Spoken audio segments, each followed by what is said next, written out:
Helmet bag ತಂದ್ಕೊಡೆ.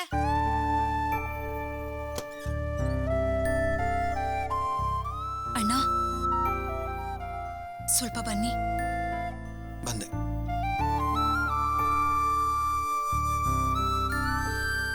ಇದನ್ನ ಅವ್ರಿಗೆ ಕೊಟ್ಬಿಡಿ.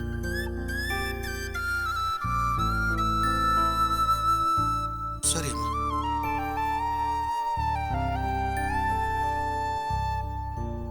ಬಾಮೈದ ಬ್ಯಾಗು ಹೆಲ್ಮೆಟ್. ಥ್ಯಾಂಕ್ ಯು ಬಾಬಾ. ಅಮ್ಮ ಮೊದಲನೇ ದಿನ ಕೆಲ್ಸಕ್ಕೆ ಹೋಗ್ತಾ ಇದ್ದಾನೆ, ಅವನ್ ಹಣೆಗೆ ವಿಭೂತಿ ಹಚ್ ಕಳ್ಸು. ಬಾಪ್ಪ ಆಕಾಶ್, ದೇವ್ರಿಗೆ ನಮಸ್ಕಾರ ಮಾಡಿ. ಹೋಗು.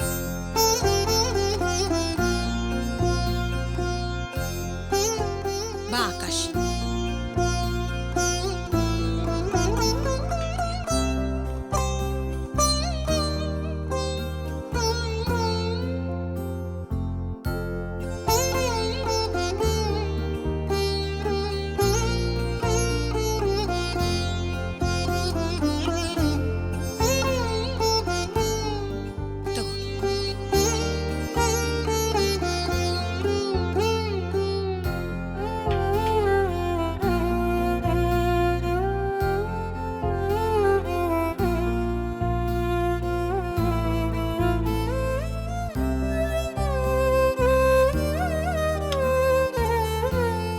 ದೇವ್ರು ಒಳ್ಳೇದ್ ಮಾಡ್ಲಪ್ಪ.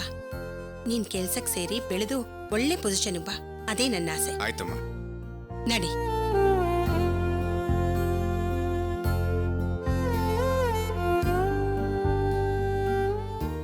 ಏ ರಾಣಿ, ಆಕಾಶನ್ ಶೂ ತಂದ್ಕೊಡೆ. ಅಣ್ಣ ಬಂದೆ ಅಮ್ಮ. ಇದನ್ನು ಅವ್ರಿಗೆ ಕೊಟ್ಬಿಡಿ.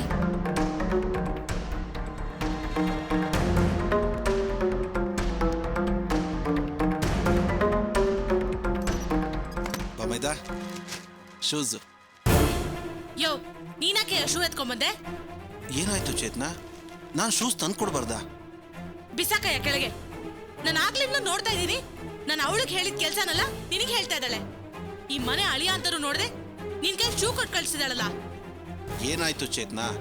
ನನ್ ಬಾಮೈದ್ ನಿನಗೆ ನಾನ್ ಶೂಸ್ ತಂದು ಕೊಟ್ರೆ ಅದು ತಪ್ಪಾ? ಮರ್ಯಾದೆ ಇಲ್ದಿರೋ ಮನುಷ್ಯ ನೀನು. ಮೊದ್ಲು ಬೈಕ್ ಕೀ ತಂದ್ಕೊಟ್ಟೆ, ಅದ್ ಸರಿ. ಆಮೇಲೆ ಬ್ಯಾಗು ಹೆಲ್ಮೆಟು ತಂದ್ಕೊಟ್ಟೆ, ಅದು ಸರಿ. ಇವಾಗ ಶೂ ಕೊಟ್ಟು ಕಳ್ಸಿದಾಳಲ್ಲ. ಏನ್ ಅನ್ಕೊಂಡಿದ್ದಾಳೆ ನಮ್ ಬಗ್ಗೆ? ಏಯ್ ಬಾರೆ ಇಲ್ಲಿ.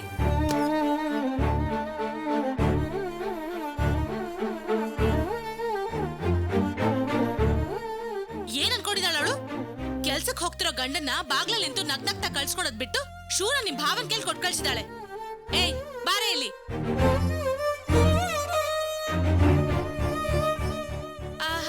ಹೇಗ್ ಬಂದ್ ನಿಂತ್ಕೋತಿದ್ದಾಳ ನೋಡು, ಏನು ಗೊತ್ತಿಲ್ದಿರೋ ತರ. ಸರಿಯಾದ ಸಮಯ ಸಾಧಕಿ. ನಿನ್ನೆ ಕರೆಂಟ್ ಬಿಲ್ ಜಾಸ್ತಿ ಆಗತ್ತೆ ಅಂತ AC ಆಫ್ ಮಾಡಿ ಆಚೆ ಕಳಿಸ್ದೆ. ಅದಕ್ಕೆ ಸೇಟ್ ತೀರ್ಸ್ಕೊತಾ ಇದ್ದಾಳೆ. ನನ್ ಗಂಡನ ಕೈಲಿ ಶೂ ಕೊಟ್ಟು ಕಳ್ಸಿ.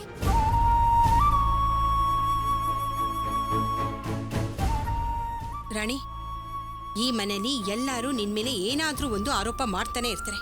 ನಾನ್ ಮಾತ್ರ ನಿನ್ ಪರವಾಗಿ ಮಾತಾಡ್ತೀನಿ. ನೀನ್ ಹೀಗ್ ಮಾಡ್ಬೋದಾ? ಗಂಡ ಆಫೀಸ್ ಹೊರಟಾಗ ಅವನ್ ಎದುರಿಗೆ ಬಂದು ನಗ್ನಗ್ತಾ ಅವನನ್ನ ಆಫೀಸಿಗೆ ಕಳಿಸೋದ್ ಬಿಟ್ಟು ಮನೆ ಅಳಿಯನ್ ಕೈಯಲ್ಲಿ ಶೂಸ್ ಕೊಟ್ಟು ಕಳ್ಸಿದ್ಯಲ್ಲ. ನೀನ್ ನಡ್ಕೊಂಡಿರೋದು ನನಗ್ ಸ್ವಲ್ಪನೂ ಸರಿ ಅನ್ನಿಸ್ತಾ ಇಲ್ಲ. ಈಗ ನನಗೂ ಕೋಪ ಬರ್ತಾ ಇದೆ. ದಯವಿಟ್ಟು ನನಗೆ ಕ್ಷಮಿಸ್ಬಿಡಿ ಅತ್ತೆ. ನಾನು ಈ ರೀತಿ ನಡ್ಕೊಳ್ಳೋದಿಕ್ಕೂ ಆಕಾಶ್ ಎದುರುಗಡೆ ಬರ್ದೇ ಇರೋದಿಕ್ಕೂ ಕಾರಣ ಇದೆ. ಏನ್ ಕಾರಣ? ಈ ಮನೇಲಿ ಪ್ರತಿಯೊಂದು ವಿಷಯಕ್ಕೂ ನಾನು ದುರದೃಷ್ಟವಂತೆ, ನನ್ನ ರಾಶಿ ಸರಿ ಇಲ್ದೇ ಇದ್ದೋಳು, ನಾನು ದರಿದ್ರಿದ್ದೋಳು ಅಂತ ಮಾವನೂ ಅತ್ತಿಗೆನೂ ಬಾಯಿಗೆ ಬಂದಂಗೆ ಮಾತಾಡ್ತಿರ್ತಾರೆ. ಆಕಾಶ್ ಇವತ್ತು ಮೊದಲನೇ ದಿನ ಕೆಲ್ಸಕ್ಕೆ ಹೋಗ್ತಾ ಇದ್ದಾರೆ. ಇಂಥ ಸಮಯದಲ್ಲಿ ನಾನು ಅವ್ರ ಎದುರುಗಡೆ ಬಂದ್ರೆ ಅವ್ರಿಗೇನಾದ್ರೂ ಸಮಸ್ಯೆ ಆಗ್ಬೋದಲ್ವಾ? ಇವರು ಒಳ್ಳೆ ರೀತಿಲಿ ಹೋಗಿ ಒಳ್ಳೆ ರೀತಿಲಿ ಮನೆಗೆ ಬರ್ಬೇಕು ಅತ್ತೆ. ಅದಕ್ಕೆ ಇವ್ರ ಎದುರುಗಡೆ ಬರದೆ ದೂರದಲ್ಲೇ ನಿಂತಿದ್ದೆ. ಹಾಗೆಲ್ಲ ನೀನ್ ಯಾಕಮ್ಮ ಅನ್ಕೋತೀರಾಣಿ? ನಿನ್ ಮನ್ಸು ಒಳ್ಳೇದು, ರಾಶಿನೂ ಒಳ್ಳೇದು. ನಡಿ, ಅವನ್ ಹಣೆಗೆ ವಿಭೂತಿ ಹಚ್ಚಿ ಕಳ್ಸು. ಏಯ್ ಬಾಯ್ ಮುಚ್ಚು. ಇವಳ ರಾಶಿ ಎಂತದ್ದು ಅಂತ ಗೊತ್ತಿಲ್ವಾ? ನೀವು ಸ್ವಲ್ಪ ಸುಮ್ಮನೆ ಇರ್ತೀರಾ? ಈ ರೀತಿ ಎಲ್ಲ ಮಾತಾಡ್ತಾ ಇದ್ದಾಳೆ ಅಂದ್ಮೇಲೆ ಎಷ್ಟು ನೊಂದ್ಕೊಂಡಿರ್ಬೇಕು ಇವಳು. ನೀನ್ ನಡಿಯ ಮರಾಣಿ, ವಿಭೂತಿ ಹಚ್ಚಿ ಕಳ್ಸು. ನಡಿ. ಬೇಡ ಅತ್ತೆ, ಪರವಾಗಿಲ್ಲ. ನನ್ ಮಾತ್ ಕೇಳು ನೀನು. ಬಾ ಆಕಾಶ್, ಬಾಪ ನಡಿ.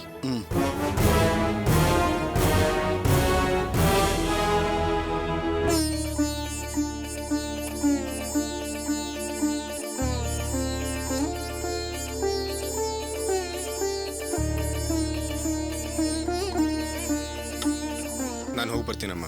ಆಯ್ತಪ್ಪ. ರಾಣಿ, ಈಗ ಸಂತೋಷನಾ? ನೋಡು, ಈಗಿನ ಕಾಲದಲ್ಲಿ ಗಂಡನ್ ಕಳ್ಕೊಂಡವ್ರು ಕೂಡ ಒಳ್ಳೇದಾಗ್ಲಿ ಕೆಟ್ಟದಾಗ್ಲಿ ಎಲ್ಲದಕ್ಕೂ ಮುಂದೆ ಬಂದು ನಿಂತ್ಕೋತಾರೆ. ಯಾವುದ್ರಲ್ಲೂ ಯಾವ ದೋಷನೂ ಇಲ್ಲ, ಗೊತ್ತಾಯ್ತಾ? ನೀನ್ ಯಾಕೆ ಕೌತ್ಕೊಂಡಿರ್ಬೇಕು? ಸರಿ, ಬಾ.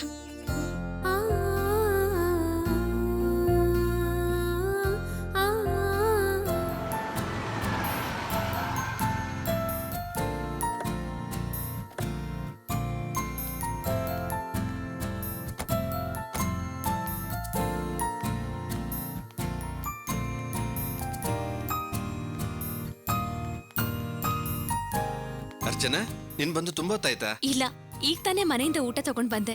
ನೀವು ನಂದಿನಿ ಹೊರಗಡೆ ಹೋಗಿದ್ದೀರಾ ಅಂತ ಹೇಳಿದ್ರು. ಹೇಗಿದ್ದೀರಾ ನಂದಿನಿ? ನಾನ್ ಚೆನ್ನಾಗಿದ್ದೀನಿ ಅರ್ಚನಾ, ನೀನ್ ಹೇಗಿದೀಯಾ? ಚೆನ್ನಾಗಿದ್ದೀನಿ. ಕಾರ್ ಕಂಪ್ನಿಯವ್ರಿಗೂ ಹೋಗಿ ಬಂದ್ವಿ. ಚೆಕ್ಗಳೆಲ್ಲ ಕ್ಲಿಯರ್ ಆಯ್ತಲ್ಲ, ಅವ್ರಿಗೆ ದುಡ್ಡು ಕೊಟ್ಟು ಬಂದ್ವಿ. ಎಲ್ಲಾ ಕಾರ್ಗಳನ್ನು ಮಾರಿ ದುಡ್ಡು ತಗೊಂಡು ಹೋಗಿ ಕೊಟ್ಟಿದ್ದು MD ತುಂಬಾ ಸಂತೋಷ ಆಗಿದೆ. ಈಗ ಮತ್ತೆ ನಮ್ಗೆ 15 ಕಾರ್ಗಳನ್ನ ಕೊಡ್ತೀನಿ ಅಂತ ಹೇಳಿದ್ದಾರೆ. ಹೌದಾ? ಹೌದು ಅರ್ಚನಾ, ಮೊದಲು 5 ಗಾಡಿಗಳನ್ನ ಕಳಿಸ್ತಾ ಇದ್ರು, ಆಮೇಲೆ 10 ಗಾಡಿಗಳಾಯ್ತು, ಇನ್ಮೇಲೆ 15 ಗಾಡಿಗಳನ್ನ ಕಳಿಸ್ತಾರಂತೆ. 10 ಗಾಡಿಗಳನ್ನ ಮಾರಿ ಬರೋ ಲಾಭಕ್ಕಿಂತ 15 ಗಾಡಿಗಳನ್ನ ಮಾರಿದ್ರೆ ಜಾಸ್ತಿ ಲಾಭ ಬರುತ್ತೆ. ಒಟ್ನಲ್ಲಿ ತಿಂಗಳಿಗೊಂದು 20 ಗಾಡಿ ಬರೋಕ್ ಶುರು ಆದ್ರೆ ಸಾಕಪ್ಪ, ನಾವು ಜೀವನದಲ್ಲಿ ಖಂಡಿತ ಮುಂದೆ ಬರ್ತೀವಿ. ಸರಿ, ನೀನು ಊಟ ಬಡಿಸು.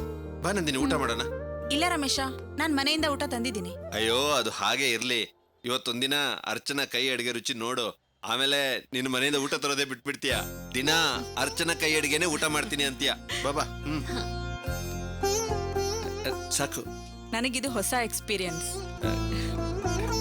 ನಂದಿನಿ, ಕೆಲ್ಸ ಮಾಡೋ ಜಾಗದಲ್ಲಿ ಊಟ ಮಾಡೋದು ಒಂಥರ ಶ್ರೇಯಸ್ಸು. ಹಾ, ಹೇಳದೆ ಮರ್ತೆ, ಕಂಪ್ನಿ MD ನಂದಿನಿನ ತುಂಬಾನೇ ಹೊಗಳಿದ್ರು. ನಂದಿನಿ ಅವತ್ತು ಧೈರ್ಯದಿಂದ ಮಾಡಿದ ಕೆಲಸದಿಂದ ನಮಗೆ ಇವತ್ತು ಇಷ್ಟೆಲ್ಲ ಆರ್ಡರ್ಗಳು ಸಿಗ್ತಾ ಇರೋದು. ಅದನ್ನ ಜ್ಞಾಪಿಸ್ಕೊಂಡು ನಂದಿನಿ ನಿಮ್ ಜೊತೆ ಇದ್ರೆ ನಿಮಗೊಂದು ಶಕ್ತಿ ಅಂತ ಹೇಳಿದ್ರು. ಅವ್ರು ಹೇಳಿದ್ ನಿಜಾನೇ ಅಲ್ವಾ?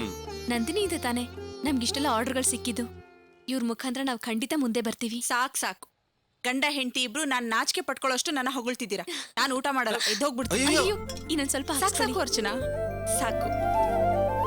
ಹೌದು, ಇವ್ರು ಚೈನ್ ಕೊಟ್ಟಿದ್ದೀನಿ ಅಂತ ಹೇಳಿದ್ರು, ಎಲ್ಲಿ ಕಾಣಿಸ್ತಿಲ್ಲ? ಚೈನಾ? ಯಾವ ಚೈನು? ಇವ್ರೆಲ್ಲಾನು ನನಗೆ ಹೇಳಿದ್ದಾರೆ. ಚೈನ್ ತೋರಿಸಿ, ಡಿಸೈನ್ ಹೇಗಿದೆ ನೋಡ್ತೀನಿ. ನಾನೇನ್ ಮಾಡ್ಲಿ, ನೀನೇನೋ ಹೇಳ್ಬೇಡ ಅಂತ ಹೇಳ್ದೆ. ಆದ್ರೆ ನಾನು ಇದುವರೆಗೂ ಅರ್ಚನಾ ಹತ್ರ ಯಾವ್ದನ್ನು ಮುಚ್ಚಿಡ್ಲಿಲ್ಲ, ಅದಕ್ಕೆ ಎಲ್ಲಾನು ಹೇಳ್ಬಿಟ್ಟೆ. ಒಳ್ಳೆ ಗಂಡ ಒಳ್ಳೆ ಹೆಂಡತಿ.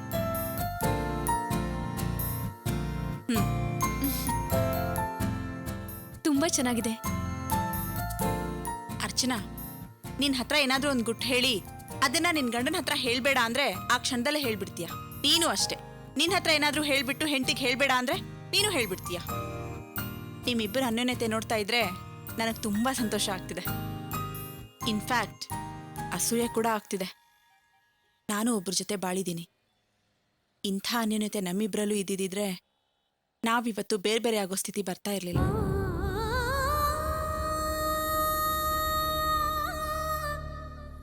ಯಾವ ವೇಗದಲ್ಲಿ ನನ್ನ ಪ್ರೀತಿಸಿದ್ರೋ ಅದೇ ವೇಗದಲ್ಲಿ ನನ್ನ ದೂರ ಮಾಡಿಬಿಟ್ರು. ಎಲ್ಲ ನನ್ನ ಹಣೆ ಬರಹ, ಇನ್ನೇನು ಹೇಳಕ್ಕಾಗತ್ತೆ.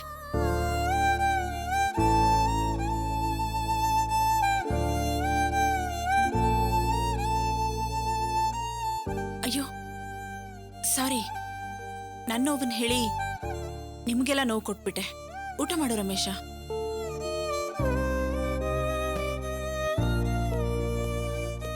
ರಮೇಶ, ಸರ್ ಬನ್ನಿ ಸರ್.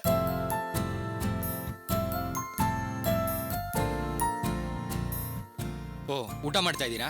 ಊಟ ಮಾಡಿ, ನಾನು ಅಲ್ಲಿ ವೆಯ್ಟ್ ಮಾಡ್ತೀನಿ. ಪರವಾಗಿಲ್ಲ ಸರ್, ಬನ್ನಿ ನೀವು ಊಟ ಮಾಡಿ. ಇಲ್ಲ, ನೀವು ಊಟ ಮಾಡ್ಕೊಂಡು ಬನ್ನಿ, ನಾನು ಅಲ್ಲಿ ವೆಯ್ಟ್ ಮಾಡ್ತೀನಿ.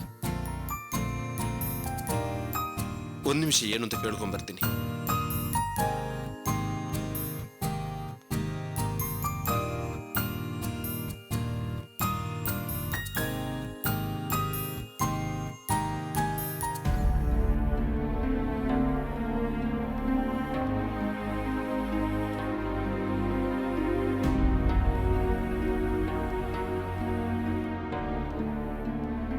ಸರ್ ಹೇಳಿ ಸರ್, ಏನಾದ್ರೂ ಮುಖ್ಯವಾದ ವಿಷಯನಾ? ಹೌದು ರಮೇಶ್, ನಿಮ್ಮ ಹತ್ರ ಒಂದು ಮುಖ್ಯವಾದ ವಿಷಯ ಮಾತಾಡಬೇಕು ಅಂತಾನೆ ಬಂದೆ. ಅದೇನು ಹೇಳಿ ಸರ್. ನಾ ಬಂದ ಕೂಡಲೇ ಸರ್ ಊಟ ಮಾಡಿ ಬನ್ನಿ ಅಂತ ಬಾಯಿ ತುಂಬ ಕರೆದ್ರಿ. ಆದರೆ ಈಗ ವಿಷಯ ಹೇಗೆ ಆರಂಭ ಮಾಡಬೇಕು ಅಂತಲೇ ಗೊತ್ತಾಗ್ತಾ ಇಲ್ಲ. ಪರವಾಗಿಲ್ಲ ಸರ್, ಅದೇನಿದ್ರು ಹೇಳಿ. ನೀವು ಬಿಸ್ನೆಸ್ ಸ್ಟಾರ್ಟ್ ಮಾಡಿ ಈಗ ತುಂಬ ಚೆನ್ನಾಗಿ ನಡೀತಾ ಇದೆ. ಹೌದು ಸರ್, ಎಲ್ಲ ನಿಮ್ಮ ಜಾಗದ ಮಹಿಮೆ ಸರ್. ಅದೇ ಈಗ ನಂಗೆ ಸಂಕಟ ಆಗ್ತಾ ಇರೋದು. ಏನು ಹೇಳ್ತಾ ಇದ್ದೀರಾ ಸರ್? ಅದು ನೀವು ಚೆನ್ನಾಗಿ ಬೆಳೀತಾ ಇರೋ ಈ ಸಮಯದಲ್ಲಿ ಈ ಜಾಗನ ಖಾಲಿ ಮಾಡಿಕೊಡಿ ಅಂತ ಕೇಳೋಕೆ ನನ್ನ ಮನಸ್ಸಿಗೆ ತುಂಬ ನೋವಾಗ್ತಾ ಇದೆ.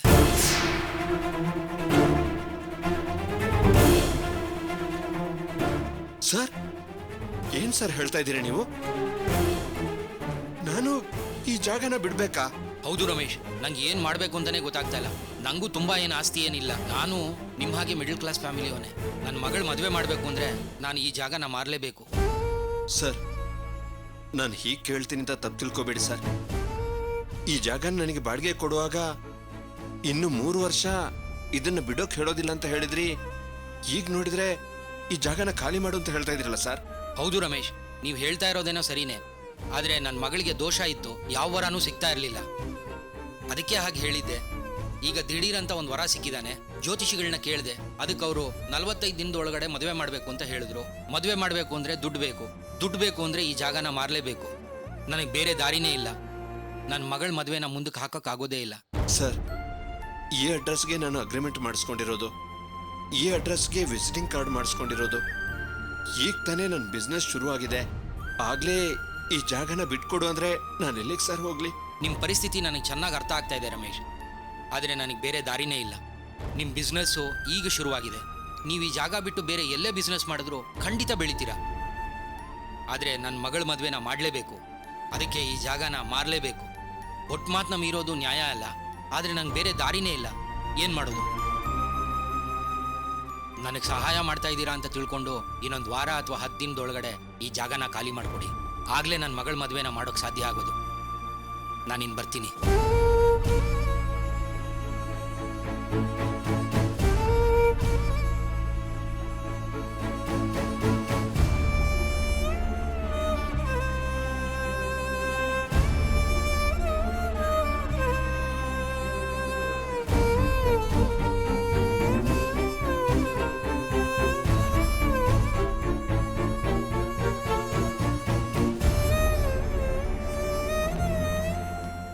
ಏನ್ ರಮೇಶ, ಅವ್ರು ಈ ರೀತಿ ಮಾತಾಡ್ಬಿಟ್ಟು ಹೋದ್ರು? ಎಲ್ಲ ನನ್ನ ಹಣೆ ಬರ ನಂದಿನಿ. ಪಾಪಿ ಸಮುದ್ರಕ್ಕೆ ಹೋದ್ರೂ ಮೊಳಕಲ್ಲದ ನೀರು ಅಂತಾರಲ್ಲ, ನನ್ನ ವಿಷಯದಲ್ಲಿ ಅದು ಸರಿಯಾಗೇ ಇದೆ. ಈಗ ತಾನೇ ನಾವು ಬಿಸ್ನೆಸ್ ಅಲ್ಲಿ ಮುಂದೆ ಬರ್ತೀವಿ ಅಂತ ಸಂತೋಷ ಪಡ್ತಾ ಇದ್ದೆ. ಅಷ್ಟರಲ್ಲಿ ಅದಕ್ಕೂ ತಡೆ ಬಿದ್ಬಿಡ್ತು. ಯಾಕೆ ನಮ್ಗೆ ಈ ರೀತಿ ಆಗುತ್ತೆ? ಈಗ ತಾನೇ ಸ್ವಲ್ಪ ಹೊತ್ತಿಗೆ ಮುಂಚೆ 15 ಕಾರ್ ಬರುತ್ತೆ, ಮುಂದೆ 20 ಕಾರ್ ಬರೋ ಹಾಗೆ ಚೆನ್ನಾಗಿ ಕೆಲಸ ಮಾಡ್ಬೇಕು ಅಂತೆಲ್ಲ ಮಾತಾಡಿದ್ವಿ. ಈಗ ನೋಡಿದ್ರೆ ಈ ಜಾಗನೇ ಖಾಲಿ ಮಾಡ್ಬೇಕಾಗಿ ಬಂದಿದೆ. ದೇವ್ರು ನಮ್ಗೆ ಯಾಕೆ ಈ ರೀತಿ ಕಷ್ಟ ಕೊಡ್ತಾನೋ ಗೊತ್ತಾಗ್ತಿಲ್ಲ. ಅರ್ಚನಾ, ಇಂಥ ಸಮಯದಲ್ಲಿ ರಮೇಶನ್ಗೆ ನೀನ್ ಧೈರ್ಯ ತುಂಬಬೇಕು. ಅದ್ ಬಿಟ್ಟು ನೀನೇ ಧೈರ್ಯ ಕಳ್ಕೊಂಡಾಗ್ರೆ ಹೇಗೆ? ಇಲ್ಲ ನಂದಿನಿ, ಇಂಥ ಪರಿಸ್ಥಿತಿಲಿ ಇನ್ನೇನ್ ಮಾಡೋಕ್ಕಾಗುತ್ತೆ? ಇಲ್ಲ ಅರ್ಚನಾ, ನನಗ್ ನಂಬಿಕೆ ಇದೆ. ರಮೇಶನ್ ಮನಸ್ಸಲ್ಲಿರೋ ಗುರಿನ, ನಿನ್ ಮನಸ್ಸಲ್ಲಿರೋ ಆಸೆನ ಯಾವ ಶಕ್ತಿನೂ ತಡೆದು ನಿಲ್ಸಕ್ಕಾಗಲ್ಲ. ಧೈರ್ಯವಾಗಿರು ರಮೇಶ. ಮತ್ತೆ ಈ ಜಾಗ ನಿಂಗೆ ಸಿಕ್ಕರೂ ಸಿಗಬಹುದು, ಅಥವಾ ಇದಕ್ಕಿಂತ ಒಳ್ಳೆ ಜಾಗನೂ ಸಿಗಬಹುದು. ಅದಕ್ಕೋಸ್ಕರ ನಾವೇನ್ ಮಾಡ್ಬೇಕು ಅದನ್ನ ಯೋಚನೆ ಮಾಡೋಣ. ಸುಮ್ಮನೆ ಧೈರ್ಯ ಕಳ್ಕೊಂಡು ಕೂತ್ಕೊಳ್ಳೋದ್ರಲ್ಲಿ ಯಾವ ಪ್ರಯೋಜನನೂ ಇಲ್ಲ.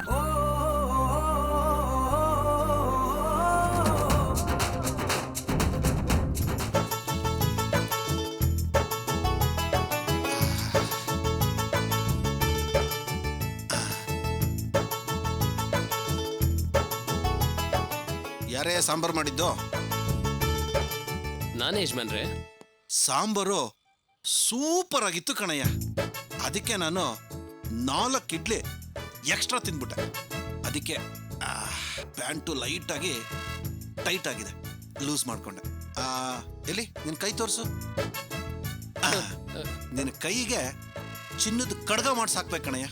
ಸಾಂಬಾರು ಅಷ್ಟು ಚೆನ್ನಾಗಿತ್ತು. ಅದೆಲ್ಲ ಏನು ಬೇಡ ಯಜಮಾನ್ರೆ. ನಿಮ್ಮ ಹತ್ರ ಕೆಲ್ಸಕ್ಕೆ ಸೇರಿ 1 ತಿಂಗಳಾಯ್ತು. ಅದು ನಿಮ್ಮ ನೆನಪಲ್ಲಿದ್ರೆ ಸಾಕು. ಹೌದು ಯಜಮಾನ್ರೆ, ನಮ್ಮ ಕಡೆ ಗಮನಿಸ್ಕೊಟ್ರೆ ತುಂಬಾ ಉಪಕಾರ ಆಗುತ್ತೆ. ಸ್ಟಾಫ್ ನೋಡಿ, ನಾನು ಈಗ ತಾನೇ ಹೊಟ್ಟೆ ತುಂಬಾ ತಿಂಡಿ ತಿಂದಿದ್ದೀನಿ. ಸ್ವಲ್ಪ ಹೊತ್ತು ಮಲ್ಕೊಂಡ್ರೆ ಹಾಯಾಗಿರತ್ತೆ. ವಿಷಯ ಏನು ಅಂತ ಡೈರೆಕ್ಟಾಗಿ ಹೇಳ್ಬಿಡಿ. ಸರ್ ನಮ್ ಸಂಬಳನೂ ಸ್ವಲ್ಪ ನೋಡ್ಕೊಂಡ್ರೆ ಹೆಲ್ಪ್ ಆಗುತ್ತೆ ಸರ್. ಸಂಬಳ ತಾನೇ, ತಗೊಳ್ಳಿ. ನಾನೆಲ್ಲಿ ಕೊಡೋದಿಲ್ಲ ಅಂತ ಹೇಳ್ದೆ? ಅದೇ ಯಜಮಾನ್ರೆ, ಯಾವಾಗ ಕೊಡ್ತೀರಿ? ನಮಗೂ ಹೆಂಡತಿ ಮಕ್ಳಿದ್ದಾರೆ. ಏನಯ್ಯ ಹೀಗ್ ಮಾತಾಡ್ತಾ ಇದೀಯಾ? ನಿನಗ್ ಮಾತ್ರ ಹೆಂಡತಿ ಮಕ್ಕಳು ಇರೋದಾ? ನನಗೂ ಇದ್ದಾರೆ. ನನ್ನ ಪರಿಸ್ಥಿತಿನೂ ನಿಮ್ದೆ. ನಾನೇನಾದ್ರೂ ಇಲ್ಲಿ ದುಡಿಮೆ ಮಾಡಿ 1 ರೂಪಾಯಿ ಆದ್ರೂ ಮನೆಗೆ ತಗೊಂಡೋಗಿದ್ದೀನ? ಎಲ್ಲಾನು ಹೋಟ್ಲಿಗೆ ಇನ್ವೆಸ್ಟ್ಮೆಂಟ್ ಮಾಡಿದ್ದೀನಿ. ಇವತ್ತಲ್ಲ ನಾಳೆ ಹೋಟ್ಲು ಬಿಸ್ನೆಸ್ ಚೆನ್ನಾಗಿ ನಡೆದೇ ನಡೆಯುತ್ತೆ. ಆಗ ಸಂಬಳ ಏನು ಬೋನಸ್ ಕೊಡ್ತೀನಿ, ತಗೊಳ್ಳಿ. ಅದೆಲ್ಲ ಏನು ಬೇಕಾಗಿಲ್ಲ, ನಮಗ್ ಬರ್ಬೇಕಾದ ಸಂಬಳ ಮಾತ್ರ ಕೊಡಿ, ಅಷ್ಟು ಸಾಕು. ಏನೇ ಹೀಗ್ ಮಾತಾಡ್ತಾ ಇದೀಯ ನೀನು? ನಾನೇನಾದ್ರೂ ಜೇಬಲ್ ದುಡ್ಡಿಟ್ಕೊಂಡು ಇಲ್ಲ ಅಂತಿದ್ದೀನ? ಈಗ ತಾನೇ ಹೋಟೆಲ್ ಬಿಸ್ನೆಸ್ ಚೆನ್ನಾಗಿ ಡೆವಲಪ್ ಆಗ್ತಾ ಇದೆ. ಕೊಡ್ತೀನಿ, ಹೋಗಿ ಕೆಲಸ ನೋಡಿ.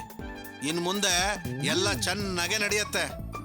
ಏನ್ ಡೆವಲಪ್ ಆಗ್ತಿದೆ ಯಜಮಾನ್ರೆ? ಮಾಡಿದ ಅಡ್ಗೆ ಎಲ್ಲ ಹಾಗೆ ಇದೆಯಲ್ಲ. ಯಾಕೆ ಹಾಗೆ ಮಾತಾಡ್ತಾ ಇದೀಯಾ? ನೋಡು, ಹಾಗೆಲ್ಲ ಮಾತಾಡಬಾರ್ದು. ನೀನು ಬಿಲ್ ಚೆಕ್ ಮಾಡಿದ್ಯಾ? 4 ದೋಸೆ ಖರ್ಚಾಗಿದೆ, 4 ಇಡ್ಲಿ ಖರ್ಚಾಗಿದೆ, 3 ಮೊಸರೊಡೆ ಖರ್ಚಾಗಿದೆ. ಇದನ್ನೆಲ್ಲ ನೋಡ್ತಾ ಇದ್ರೆ ಬಿಸ್ನೆಸ್ ಡೆವಲಪ್ ಆಗಿದೆ ಅಂತ ಅನ್ಸಲ್ವಾ ನಿನಗೆ? ಏನ್ ಯಜಮಾನ್ರೆ ಇದನ್ ಡೆವಲಪ್ ಅಂತಿದ್ದೀರಲ್ಲ? ಅಯ್ಯೋ ನಿನ್ನ, ಮುಂಚೆ ನಾವು ಮಾಡಿದ ಅಡುಗೆನೆಲ್ಲ ನಾವು ತಿಂದು ಅನಾಥಾಶ್ರಮಕ್ಕೆ ಹಂಚ್ತಾ ಇದ್ವಿ. ಆದ್ರೆ ಈಗ ವಾಸ್ತು ಪ್ರಕಾರ ಎಡಗಡೆ ಇದ್ದ ಕ್ಯಾಶ್ ಕೌಂಟರ್ನ ಬಲಗಡೆಗೆ ಶಿಫ್ಟ್ ಮಾಡಿದೀವಿ. ಇನ್ ಮುಂದೆ ನೋಡ್ತಾ ಇರೋ, 2 4 ಆಗತ್ತೆ, 4 8 ಆಗತ್ತೆ, 8 16 ಆಗತ್ತೆ. ನೋಡು, ನಂಬಿಕೆನೆ ಜೀವನ. ನೀನು ಮೊದಲು ಮಾತು ಕಡಿಮೆ ಮಾಡಿ ಕೆಲಸ ಜಾಸ್ತಿ ಮಾಡು. ನಡಿ ಒಳಗಡೆ.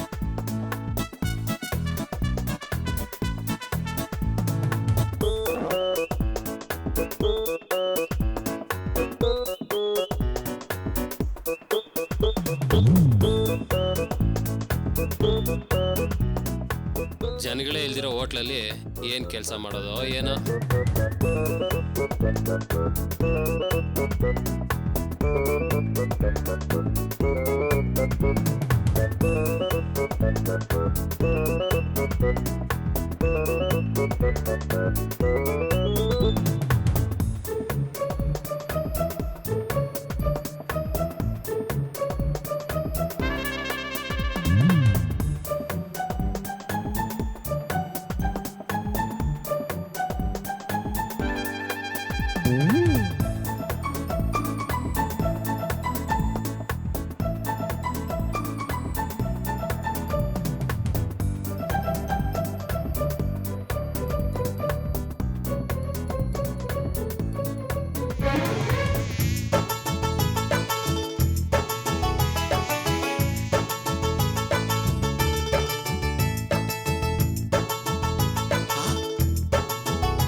ಹಲೋ ಯಜಮಾನ್ರೆ, ನಾನೇ ಮಾತಾಡ್ತಿರೋದು.